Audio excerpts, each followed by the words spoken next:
মেহেদি রাঙা হাতে এক বোল অ্যারাবিয়ান খাপসা দিয়ে হ্যারিকেন লাইট ডিনার।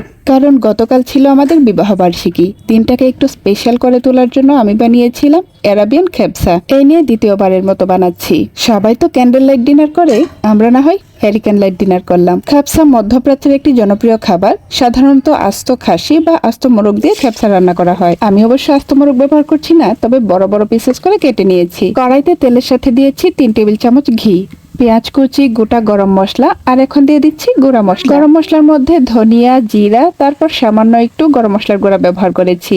আর এখন দিয়ে দিচ্ছি পেঁয়াজ বাটা, আদা বাটা এবং রসুন বাটা।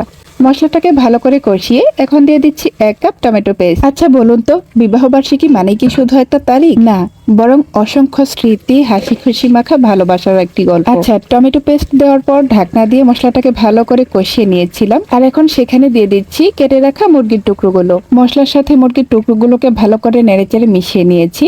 আর এখন এখানে দিয়ে দিচ্ছি 1 কাপ পানি। এখন ঢাকনা দিয়ে রান্না করে নেব 20 মিনিটের মতো। এর মধ্যে বেশ কয়েকবার ঢাকনা উল্টে নেড়ে চেড়ে দিয়েছি যাতে নিচে লেগে না যায়। খ্যাপসার মূল উপকরণ বাসমতি রাইস বা সুগন্ধি রাইস, তবে বাসমতি লম্বা চালটাই বেশি ব্যবহার করা হয়। আমি এখানে বাসমতির 2 কাপ লম্বা চাল নিয়ে নিচ্ছি। চালটাকে ভালো করে ধুয়ে এক সাইডে রেখে দিয়েছি। আর এখন দেখে নিচ্ছি যে আমার চিকেনগুলো কি অবস্থায় আছে। চিকেনের টুকরোগুলো এর মাঝেই সেদ্ধ হয়ে গিয়েছে। এখন এই মশলা থেকে চিকেনগুলোকে আলাদা করে নেব, অর্থাৎ চিকেনের টুকরোগুলোকে তুলে নেব। চিকেনের টুকরোগুলোকে তুলে নেওয়ার পর যে মশলাটা থাকবে সেই মশলার মধ্যে এখন আমি দিয়ে দিচ্ছি ধুয়ে রাখা বাসমতির চাল। এই পর্যায়ে এসে এক্সট্রা করে আর কোনো প্রকার মশলা, তেল ব্যবহার করার প্রয়োজন পড়ে না। চালের সাথে মশলাটাকে ভালো করে মিশিয়ে নিচ্ছি। আর এখন দিয়ে দিচ্ছি কেটে রাখা 4-5 পিস লেবু। খ্যাপসাতে লেবুর ব্যবহার অবশ্য এবারই আমি প্রথম শিখেছি।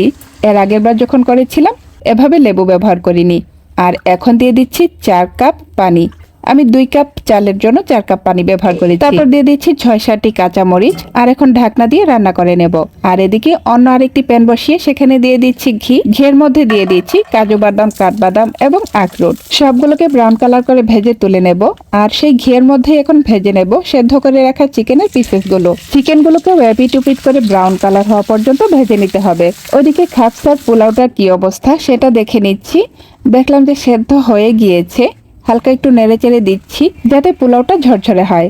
আমার পোলাও রান্নাটাও হয়ে গিয়েছে। এখন একটি সার্ভিং ডিশে সার্ভ করে নিচ্ছি, কারণ খ্যাপসা মূলত সার্ভ করে নেওয়ার মধ্যেই এর সৌন্দর্য। উপরে দিয়ে দিচ্ছি ভেজে রাখা চিকেনের টুকরোগুলো, তার উপরে দিয়ে দিচ্ছি ভেজে রাখা বাদামগুলো। আর এত বেশি কারেন্ট আসা যাওয়া করছে তাই হ্যারিকেন, মোম দুটোই জ্বালিয়ে নিয়েছি, কারণ আজকে মনে হচ্ছে আমাদেরকে হ্যারিকেন নাইট ডিনারই করতে হবে। খ্যাপসা রেডি। আর সম্পূর্ণ ভিডিওটি আপনাদের কাছে কেমন লাগলো জানাবেন। ভালো লাগলে লাইক, কমেন্ট, শেয়ার দিয়ে উৎসাহ দিবেন। আজকের মতো এখানেই বিদায় নিচ্ছি।